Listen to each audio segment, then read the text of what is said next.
Salve, galera!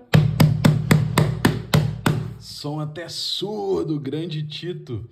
Tinha brincado que a gente tinha que lançar o tapômetro Kiral, né? Quantos tapas um livro vale? Cara, esse aqui vale todos. O som sai até surdo, cara. É o seguinte, né? Vamos trocar um pouquinho da ideia sobre esse material aqui. Playing at the World, jogando pelo mundo, uma história de simulação que sai do xadrez até os jogos de estratégia, né, os wargames, aventuras fantásticas até os RPGs.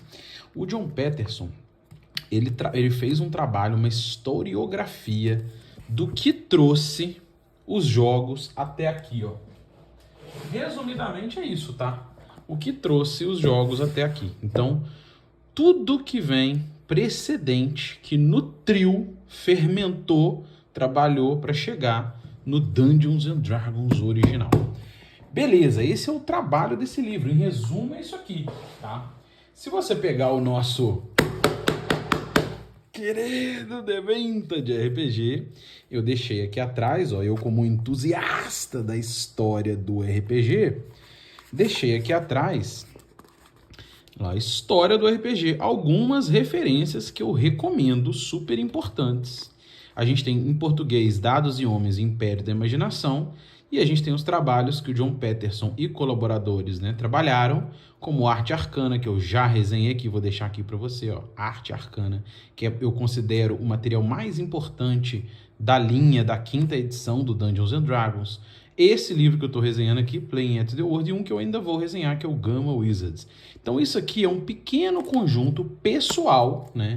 A gente tem mais aí, que trabalha com essa historiografia, que traz para nós essas raízes do RPG, né? Raízes do Dungeons and Dragons. A gente tem mais, eu optei no livro por colocar as minhas principais referências de livros, né? Mas a gente tem blogs, a gente tem documentários, tem muita coisa legal. E eu vou falar um pouquinho disso aqui agora.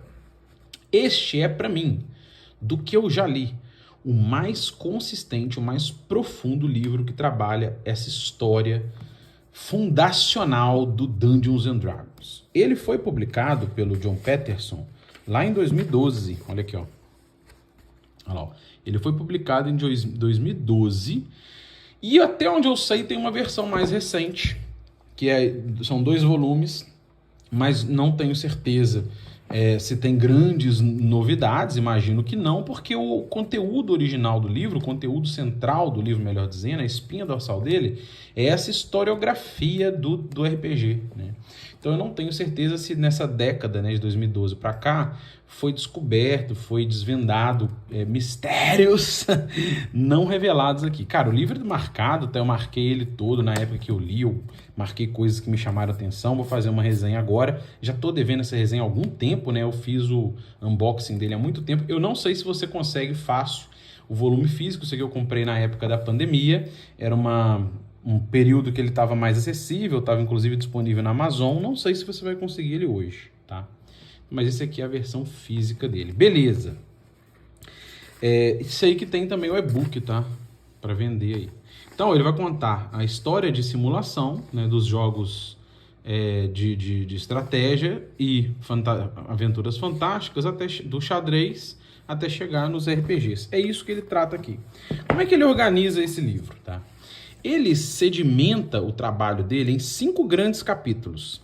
Então, além das introduções, né, e tal, os agradecimentos, ele organiza um capítulo 1, onde ele coloca, deixa eu chegar aqui mais perto para você acompanhar comigo, ó. Capítulo 1, ele coloca um prelúdio de aventuras, ou seja, ali nos anos 60, o que fermentou ali e os combinados de experiências que chegaram à publicação do D&D. Então, é começo dos anos 70, meados para o fim dos anos 60. É essa década que sedimentou a base, balizou ali a publicação do Dungeons and Dragons. E aí ele destringe vários tópicos que eu vou mostrar aqui rapidamente, né? Os clubes de wargaming, que eu chamo de jogos de estratégia, né? As miniaturas, o porquê a gente joga em fantasia, né? Por que a estrutura medieval. Aí ele fala sobre a sociedade, né, de Castle e Crusades, que é muito importante na na conexão Gygax-Arneson, o desenvolvimento do Great Kingdom, né, o grande reino. Aí ele fala sobre a Gaidon Games, né? Depois ele vai falar sobre a fantasia do chainmail, né? O que as regras estratégicas do chainmail que sedimentaram ali a base de Blackmoor, né? Aí ele fala sobre a cooperação, né, do game design, a estrutura que Arneson e Gygax principalmente casaram para poder estruturar isso, a queda da como é que chama? Fugiu o nome que agora, deixa eu achar aqui, IFW. Tem a ver com Wargame, mas eu esqueci o nome, cara. Deixa eu pegar por aqui, que é logo por aqui, peraí. A queda da IFW. Ai, a mente do tiozinho, cara, me traindo aqui, vai fazer as coisas de cabeça, né? IFW, cara, deixa eu lembrar o que é, mas eu vou mostrar aqui, tá? O IFW é alguma coisa de Wargame, mas eu esqueci o que é o I. Ah, International Wargaming, Fantasy Wargaming, será? Federação? Ah, esqueci, cara. Vamos ver aqui, né? Olha lá, ó. 53. A gente vai lá no 53 e cola, porque eu esqueci, cara. Aqui, ó. É International Wargaming mesmo, tá? Então ele vai mostrar a queda disso, né? Quais foram as consequências disso. Então, enfim, ao invés de mostrar aqui, né? Aqui, aliás, eu vou continuar aqui porque aqui tá mais organizado. Então ele fala a volta do referee, né? Como é que a gente sedimentou ali a estrutura a partir dos estrategos. Uma das bases, né, estrategos para chegar no Dungeon Master, né, no desafiante da mesa na nossa versão. Fala sobre Blackmoor, o The Fantasy Game, que é o nome precursor do Dungeons and Dragons. Então ele começa aqui falando sobre esse prelúdio. Depois ele faz um segundo capítulo onde ele fala do por que a nossa estrutura principal de Dungeons and Dragons ela surgiu em cima da fantasia medieval. Por que fantasia medieval? E ele vai destrinchar isso aqui tudo, que é muito legal, uma super XP, cara. Depois ele fala sobre os povos fantásticos e criaturas. Ah, não, isso aqui ainda é fantasia medieval, né? Povos fantásticos, tudo isso aqui. Aí ele vai fazer ele inclusive destrincha as classes, tá? Aí ele faz um terceiro capítulo que ele destrincha o sistema de regras. Quais são as bases estruturais que sedimentaram essa base de regras do D&D, né? E aí, no capítulo 4, aqui, ó, no capítulo 4 ele vai falar de personagens, né? Essa parte da imersão, o que traz a imersão, o que traz essa representação, né? De onde isso surgiu. Então ele começa falando sobre isso, destrincha isso tudo no capítulo 4 e ele encerra com o último capítulo, que é a alvorada, né? O surgimento, a alvorada, o nascimento, o florescimento do role play, né? Como é que isso fez ali no começo meados dos anos 70, a partir do surgimento do D&D. Então esses são 5 capítulos. Depois ele fecha faz um epílogo, fala sobre zines e tal, a ficção, e ele tem uns aditivos. Cara, é muita coisa, e eu adorei ler isso aqui. E é difícil a gente gravar tudo de cabeça, mas eu pessoalmente achei uma leitura muito boa, muita XP, tá? Então ele começa falando da introdução, ele fala muito sobre uma zine que é super importante, que eu pretendo começar a resenhar aqui de vez em quando materiais dela, tá? Que eu comprei a coleção, que é o Alaurons the Excursion, que é uma zine lá que saiu praticamente adjacente ao D&D, e ela buscava soluções e somava em vários conteúdos do D&D, inclusive o nosso ladrão, né? O especialista Dungeons and Dragons, especialista de vintage RPG, fazendo esse adendo, ele surge, além de umas conversas que a gente estava tendo lá com o Luiz e tal, com os dois Luiz, né, trocando ideias sobre como solucionar isso, porque eu tinha tirado o ladrão da mesa, a culpa é do ladrão, né? Buscando soluções, conversando com eles e tudo, a gente teve uma ideia inspirada no desenho do ladrão dessas zines, tá? A Alaurons Excursion, que o Gygax, na visão dele, tirou esse chassi e desenhou o ladrão, que a gente entendia ter algumas contradições com essa jogabilidade por interação ficcional, e aí a gente fez a nossa leitura inspirada no ladrão original, né? E trocando ideia com a galera, a gente propõe. Então ele fala um pouquinho disso aqui na introdução, a ideia do chainmail, como o Arneson começou a sedimentar as regras de Blackmoor a partir do chainmail, enfim, ele introduz geral. E aí ele começa na página 1, ó, olha lá.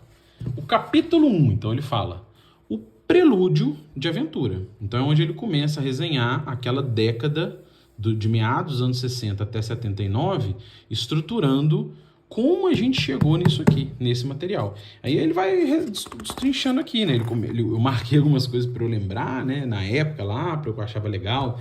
Ele começa falando, por exemplo, olha só, a gente tem aqui um título gigantesco, né? Regras para campanhas de fantasia, regras para campanhas de uma fantasia medieval estratégica, né? De um RPG, de um jogo. Não tinha RPG, na verdade.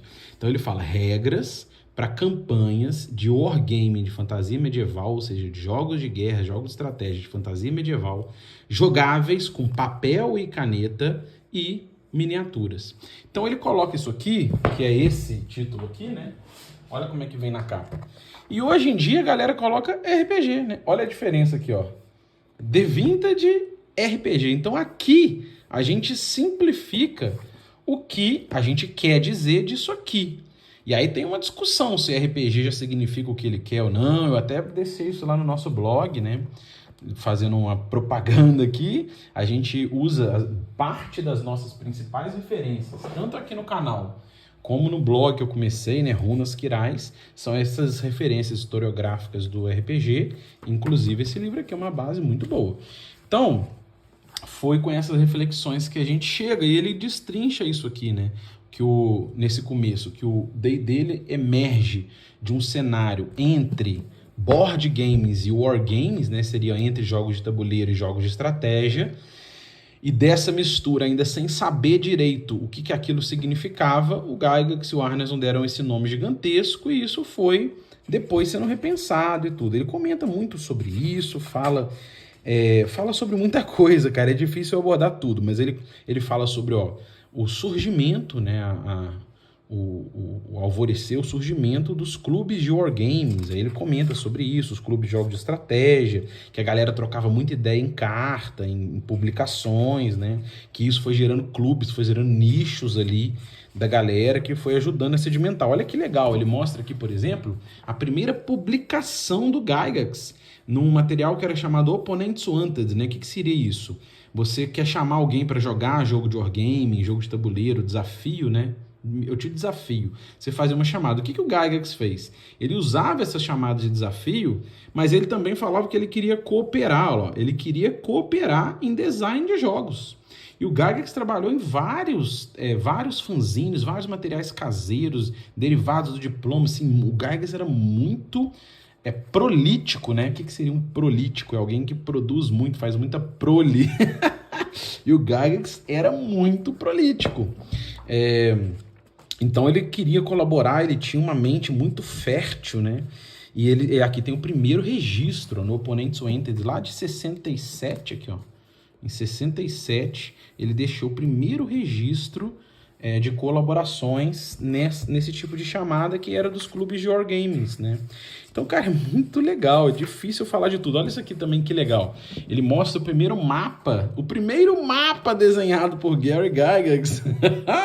Não para RPG, mas para Gen Con.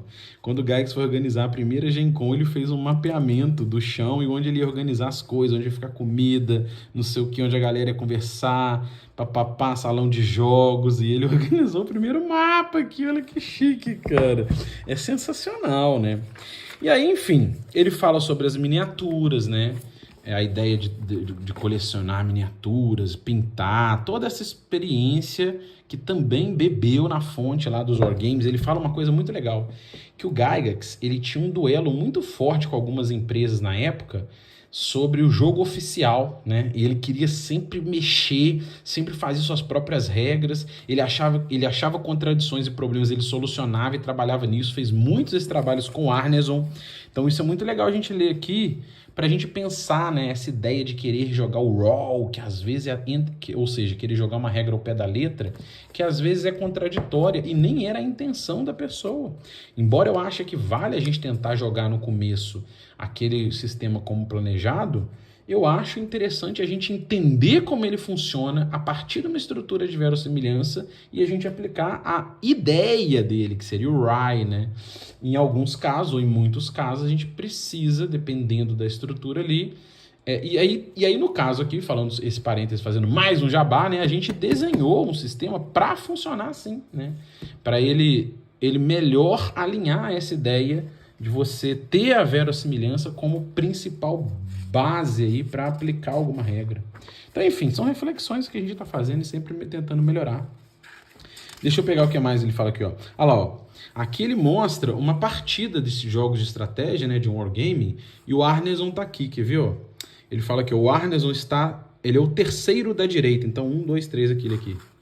Olha lá o pequenino Arneson. Que maneiro, cara, jogando lá batalhas napoleônicas, né, cara, se não me engano, lá no porão, jogo de porão, né.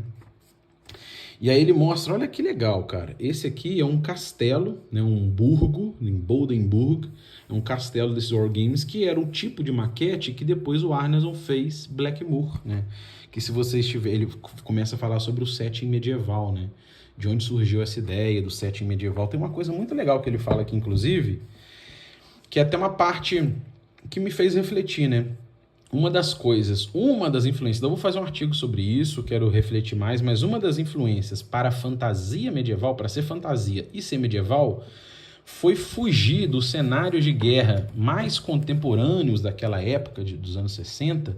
Por quê? Porque o crescimento do nazismo, células nazistas, esse tipo de pensamento ali naquele ano, naquela década, né, de 60, fez muita gente, muitos jovens, o público mais jovem ali, que consumia esse tipo de jogo, olhar com um olhar torto, né? Da gente ficar fazendo guerra, uma guerra que mexe com emoções, uma guerra que foi um genocídio, né, de povos, dos povos eslavos, dos povos romenos, né, dos ciganos, lá entre aspas, dos judeus. Então a galera não queria mexer muito com a Segunda Guerra, também tinha algumas resistências à Primeira Guerra. Então uma das soluções das empresas era propor jogo de medieval, né? Não de fantasia, em setting medieval, para fazer campanhas napoleônicas, coisa que estava mais longe do sentimento recente da época. Então é uma coisa que me fez refletir, ainda quero pensar e trocar mais ideias sobre isso, mas é um dos caminhos, tá, que a gente vê muito pouco discutindo por aí. Por que é fantasia medieval? E medieval tem um pouco desse desenho, né? E a fantasia, ele fala no outro capítulo que eu acho muito legal e quero fazer um artigo sobre isso também, um vídeo sobre isso aqui no canal. Ele fala sobre o The Castle e Crusade Society, né, que foi uma base de colaboração ali muito grande, onde inclusive foi desenvolvido o The Great Kingdom, né? A gente fez um artigo, olha aqui que legal, ó. Esse The Great Kingdom aqui, ele foi um desenho coletivo onde cada pessoa dessa sociedade tinha uma região, um baronato, uma terra, e era ali que ele tocava as suas campanhas. Então o Gygax ficou com essa região que eu marquei aqui, ó. Essa região aqui é onde ele desenhou o Castle Greyhawk, ele tá por aqui. E o Arneson ficou com essa região aqui, foi onde ele desenhou o Castle Blackmoor. Eu posso ter falado ao contrário, tá? Deixa eu ver se eu tô falando certo aqui, ó. Eu acho que é isso, tá? Blackmoor é aqui, Greyhawk é aqui. Foi onde eles desenharam, era o mesmo cenário coletivo lá no Castle Crusade Society, e foi nessa micro-região que o Arneson começou a customizar suas campanhas napoleônicas, que depois ele começou a colocar elementos fantásticos a partir do Chainmail, do Senhor dos Anéis, outras coisas. E aí isso foi ganhando um tom peculiar ali, gótico também, né? E aí virou o Castle Blackmoor, a partir das experiências em Braunstein também. Ele acabou nascendo aqui, né? Deixa eu ver se é aqui mesmo, só para não falar besteira. Ó. Eu acho que é aqui mesmo, Blackmoor, tá? Tá muito fraquinho aqui nessa marcação. Mas beleza. O que mais ele fala? Aqui que ele fala, ó. O Southern Corner of Great Bay. Isso mesmo, ó. Aqui, ó. Aqui que foi o baronato de Blackmoor. Aqui, ó. Aqui em cima. Cara, que maneiro, eu acho muito maneiro essas histórias, cara, lembrar isso, né? Então, que mais, cara? Aí ele vai destrinchando um monte de coisas, os jogos de porão, a galera, que mais eu tenho pra falar? É muita coisa, cara. Olha lá, ó, ele fala sobre o Chainmail, né? O Chainmail era uma estrutura de jogo de estratégia também, né? Mas ele começa a trazer regras para o one-on-one, né? Para você jogar com um personagem só. E aí ele traz um suplemento fantástico. É esse suplemento que o Gygax bebe dessa fonte, ele destrincha tudo isso aqui. E é dali, e essa base tem muita inspiração no Senhor dos Anéis, né? Na Guerra dos Cinco Reinos, aquela parte toda do Senhor dos Anéis, ele inclusive anuncia isso, né? Que você pode repetir as batalhas e tal, coisa. Ele comenta sobre a Ereboriana, né? Que não é a base do Chainmail, que precedeu inclusive o Chainmail nesse tipo de estrutura, mas que o Gygax não conhecia de um outro trabalho. Ele fala sobre outro trabalho que tinha uma estrutura um pouquinho parecida, também de wargaming, né? E enfim, vai estruturando aqui tudo isso, começa a cooperação. Ele conta aqui uma coisa muito legal, né? Que é o surgimento de um jogo de tabuleiro chamado Tactics, que o Gygax vai fazer com outros coautores. Eu contei isso lá no nosso blog, que é onde desenvolveu, por exemplo, a base do D20, né? Onde o Gygax começou a refletir sobre essa estrutura do D20, que é uma fonte matemática, mecânica, mas também uma decisão comercial, que eles tinham interesse. Aí ele começa a falar das colaborações, olha aqui, ó. Do International Wargaming, Don't Give Up the Ship, que é um material que foi produzido lá, ó, pelo Arneson e Gygax, né? Bem antes do D&D, de 71. Tá vendo? Eles já trabalharam juntos em outros elementos, em suplementos para o Diplomacy, em jogo de batalha naval. Então ele começa a falar sobre isso, né? Aí, enfim, para não ficar um vídeo muito grande, ele vai falando aqui, ó, a base do juiz, né? Como é que volta essa ideia do referee, que era esse árbitro. Ele começa a contar a história de Braunstein, que nasceu a partir do estratego Zene, que foi desenvolvido pelo Wesley, aqui, ó, pelo David Wesley. Já contei muito dessas histórias aqui no blog, né? Ele começa a falar essas experiências do Arneson ali, que começaram a surgir essa ideia de um jogo de interpretação, né? Lá, ó, as variações de Braunstein. Então, cara, é muito XP, muita XP. Ele fala sobre Blackmoor, né? Como é que o Arneson começou a trabalhar com todas as experiências. Então é uma coisa que eu sempre critico, né? Quando alguém fala que o D&D nasceu do Chainmail, eu truco isso muito.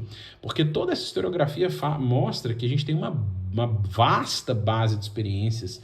A magia vem da literatura. O próprio Blackmoor é um caldo misturado com batalhas napoleônicas, com Braunstein, com as regras do Chainmail, sim. Experiência gótica, né? O castelão.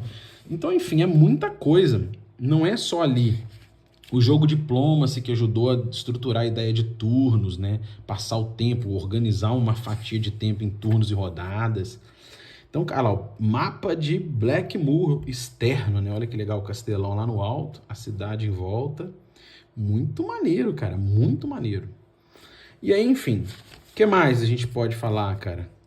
Aqui é muita coisa, tá? Muita coisa para você ler, muita XP. Como é que funciona a parada... Não, o The Fantasy Game, né? Que era o nome precursor do D&D. Então ele começa a contar aqui quando o combinado Dave Arneson em Blackmoor e Gary Gygax fazendo o Greyhawk, eles começam a trabalhar para fazer o Fantasy Game. E aí... Vou dar um pouquinho de acelerado aqui, cara.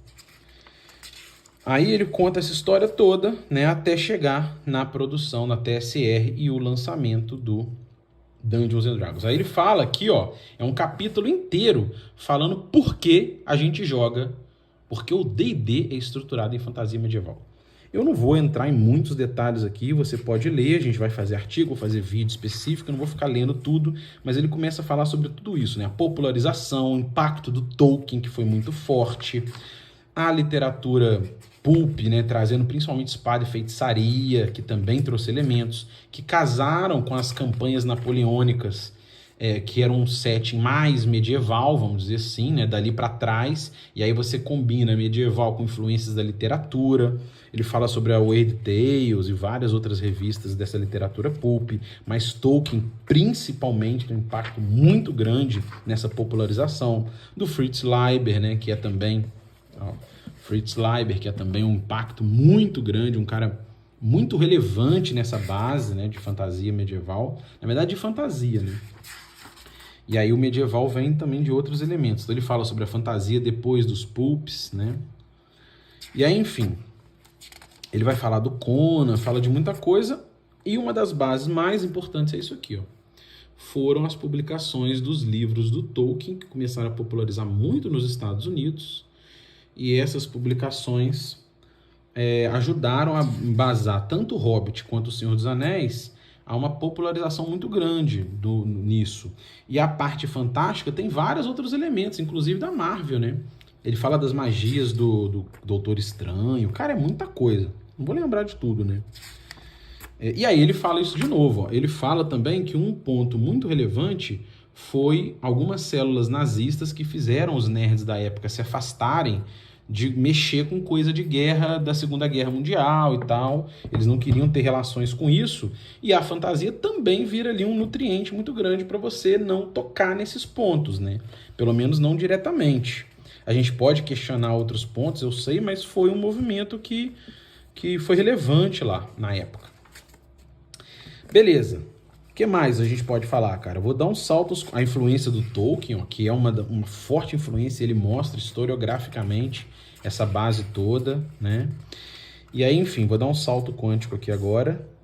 Ele fala por que dungeons, né? Por que calabouços, ele fala sobre o horror gótico, os castelos. Eu falei um pouquinho disso também no artigo. Muito legal, cara, muito legal. Dragões, né? Por que dragões? Ele vai destrinchando vários elementos de literatura e de coisas sobre dragão, né? Classes, cara. Ele fala sobre classe, que destrincha clérigo, as classes do D&D original, né? De onde vieram as influências de clérigo, de guerreiro, de mago. Ele vai falar tudo isso aqui. Olha lá, ó. Ele vai destrinchar tudo aqui, ó. O Fighting Men, né? Combatentes. Vai destrinchar aqui, ó. Arcanistas, né? Ou usuários de magia. Vai destrinchar aqui clérigo, né? Ele fala muito do Doutor Estranho, que é uma influência muito grande também para desenvolvimento de magias, clérigo, e eu acho que ele fala só os três, né? Ele não vai falar do ladrão, porque o ladrão não tá no D&D original, né? O ladrão vem depois do Alauros Excursion. Então ele fala dessa tríade. Além dos povos fantásticos, que é do Senhor dos Anéis, né? Anão, elfo e hobbit, mas também, não só Senhor dos Anéis, né? Mas também é o elfo de Morcock. Aí ele fala sobre os equipamentos, né? O Grey Mouser e tudo. Fala sobre, enfim, itens mágicos. É muita coisa, cara. Muita coisa, cara. Aí ele fala sobre as regras, né? No terceiro, então, ó, de onde veio as raízes das regras do jogo. E aí a gente tem muito mais do que o chainmail, né? Vários elementos. É aqui que ele vai falar sobre os dados, o surgimento dos dados, ó. Historiografia do D20, eu até fiz um artigo que eu bebi um pouquinho dessa fonte, mas fui em outras referências sobre por que a gente usa D20. Recomendo você ir lá ver o nosso artigo no blog. Tem uma base que eu tirei de conhecimentos daqui, fui em referências que ele cita e fui em outras referências que ele não cita para construir aquele artigo que é muito legal, né? Inclusive o pai do D20. Recomendo você ir lá dar uma olhadinha, né? Nas regras, de onde vieram. Ele fala do Reis Weitz, né? Que é o pai ali, pai e filho, que são desenvolvedores dos Kriegspells, né? Resgatam isso no Kriegspell, muito legal. Olha lá. Talkisches Kriegspiel. Muito massa, cara, muito massa. O que mais, cara? Vamos navegando aqui, ó. Aqui ele vai falar tudo dessa parte que é meio FKR, tá? Essa parte que chegou ali no desenho do Dungeon Master, influências dessa relação de role-playing, até a gente chegar ali. Muito sobre isso, né? Fala sobre as miniaturas e tal, alguns personagens que ganharam personificação, né? A partir de jogos, assim, o cara fica ferido, ele continua jogando, isso ajudou aquela ideia de continuidade, né, de marcar personagens, tudo isso vem dessas experiências, né? Aí ele vai destrinchando aqui. O que mais, cara? Os wargames pelo mundo, tô ficando sem voz aqui, o livro é pesado de ficar segurando, já não tô com o mesmo raciocínio que eu tava no começo não, cara. Fala sobre board games hexagonais, né, que ajudaram a embasar aí o hex crawling, também é um XP legal, apesar de ele não abordar tão profundamente. É uma coisa que eu quero abordar em outras referências para fazer artigo, para fazer vídeo sobre isso também. Ele fala o sistema, né, estrutural, a ideia de dungeon crawling, os mapas e o diálogo ficcional, né? Ó, a ideia dos mapeamentos, muito legal. Ele fala sobre o Monard, né? Que foi um dos primeiros cartógrafos lá na época de Blackmoor. Eu falei um pouquinho sobre isso, né? Muito legal, cara. O que mais? Que fala sobre Outdoor Survival, né? E a importância dele na exploração de ermos e o seu hex crawling, que não veio para dentro do D&D, era uma indicação para ir fora, e depois em outros materiais acabaram sendo incorporados na linha do AD&D e na linha do BX, né? Fala sobre os dados de novo, ele resgata aqui os primeiros dados do Holmes, né, 77, que a gente vai fazer no D20 RPG, uma caixinha com esses dados. Ele fala o que mais? Ponto de vida, não sei o quê. Vai falando sobre ataco, né? De onde veio essa matriz, a matriz de combate do Chainmail. Depois ela foi amadurecida e melhorada, na minha visão, para o D20. Aí, enfim, tô um pouco cansado. 20 e poucos minutos. Tô aqui cansado, o livro é pesado, cara. É difícil falar tudo, cara. Devia ter feito mastigado. Mas, enfim, eu quero apresentar a ideia geral, né? Ele fala sobre logística, né? Do jogo, que é essa gestão de recursos. Vamos dar uns saltos quânticos aqui, cara. Aí, enfim, aí ele vem para o capítulo 4, né? Ele fala sobre o The Roles e Immersions, né? Elementos que transformaram o roleplay num roleplay. Aí ele vai falar sobre isso. Fala sobre o Diplomacy, que é um jogo de tabuleiro da Primeira Guerra Mundial, que é uma das bases mais relevantes para essa interação pessoa a pessoa, né? Onde não foi tão mecanizada essas negociações, se entendeu que essa dialética entre quem está mestrando e quem está jogando, quem está jogando, quem está jogando, ela era uma base que foi extraída do Diplomacy, que era um jogo sobre a Primeira Guerra Mundial, mas o Arneson, o Gygax e o Arneson, principalmente o Gygax, fizeram vários suplementos, fantasia medieval e tal, muitos derivados do Diplomacy, e eles entendiam que esse faz de conta, ele pode ser suficiente junto com a estrutura dialética ali do Diplomacy para você fazer as relações sociais, né? Ele vai falar muito disso aqui. E aí, o que mais, cara? O que mais? Eu acho que é por aí, né? Fala sobre a campanha iboriana, né? A ideia de campanha que surge também. Jogar campanha. Meu braço tá doendo, cara. Acho que eu não vou conseguir falar mais. Deixa eu ver onde está o capítulo 5. Ai, meu braço. Eu acho que eu vou fechando por aqui, cara, porque eu não vou conseguir falar muito mais. Meu braço... Aqui, ó. Aí agora ele fecha o capítulo com a alvorada dos Roleplay, né? Aí ele vai falar sobre o lançamento do Dungeons and Dragons, como a galera começa a efervescer em cima disso. Aí vem a Tunnels e Trolls, que os caras gostam muito do jogo, lançam concorrentes, ó, como vender uma história, né? Como é que o Gygax fez, principalmente o Gygax, mas o Arneson também, para vender essa história, a propaganda por trás, a ideia, né, que emergiu ali dos wargames, mas emancipou e virou uma coisa diferente. Aí a disputa lá com a Tunnels e Trolls, que lançava, que era um jogo do tipo Dungeons and Dragons, né? E aí essa disputa, que depois acabou virando levou a Tunnels e Trolls a publicar um novo anúncio como RPG, né? Um jogo do tipo RPG, e aí pegou. E aí acabou virando ali, naquela época, nos anos 70, RPG significava esse tipo de jogo que surgiu, emancipou dos wargames e dos board games como um jogo de explorar masmorras, de explorar subterrâneos, ermos, catar tesouro, né? Ele significava isso. Depois um monte de outras escolas de jogos foram sendo incorporadas ali no D&D, ou surgindo do D&D e virando outra coisa, e RPG foi expandindo tanto que ele começou a perder o significado, né? Mas enfim, é um pouco disso também que aborda pra cá. Tem muita coisa, cara, que eu não vou lembrar tanto, né? Mas enfim, eu acho... Deixa eu ver se eu acho aqui onde ele fala disso. Não. Eu acho que tá resenhado o rastreamento geral, né? O rastreamento geral do livro é isso, né? Você vai correr aqui pelo livro, ele começa a falar, depois ele vai falar sobre os jogos que surgiram e emanciparam do RPG também, vários jogos, né? E aí, enfim, tá feita a resenha, cara. É um dos meus livros favoritos, se não o meu livro favorito sobre essa historiografia do RPG, mas tem muita coisa boa aí.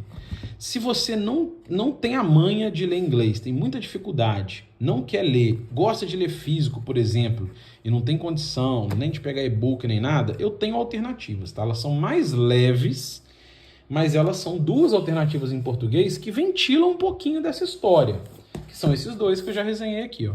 O Império da Imaginação e Dados e Homens. Esse aqui é uma história, é uma biografia do Gygax, e esse aqui é uma história pessoal do autor, né, do David Alt, que estava jogando, se não me engano, não me falha a memória, estava jogando a 4ª edição, ele voltou, começou a estudar o RPG, foi visitar a casa do Gygax, né, foi na Gen Con, começou a entender esse navegar todo, desde as bases até o lançamento da 5ª edição. É um livro bem legal também, os dois navegam por conteúdos bem parecidos com esse, de maneiras diferentes, mais superficiais no que tange a historiografia, mas em termos da história eles navegam por bastante desses conteúdos. Se você curte a arte, John Patterson e um jogo de arte, eu já fiz uma resenha aqui do Arte Arcana, que conta essa história mostrando as artes, os livros, as caixas, né? E um que eu ainda estou devendo para resenhar, do John Patterson também, que é um cara muito, né, altamente, tem uma alta XP na história do D&D. Ele lançou esse livro aqui que eu ainda vou resenhar, que mostra mais especificamente pós-lançamento do D&D, né, e não a historiografia do D&D, essa disputa de tanto jurídica, de direitos, mas também de filosofia de jogo entre Dave Arneson e Gary Gygax, vencida vastamente pelo Gygax no grande público, mas os legados que eles deixam e tudo, então muito legal, cara. É uma batalha, ele não fala só jurídico, né? É uma batalha que entra também de filosofia de jogo, enfim, muita coisa maneira que eu ainda vou resenhar um dia, tá? E tá feita aí a nossa resenha. Valeu!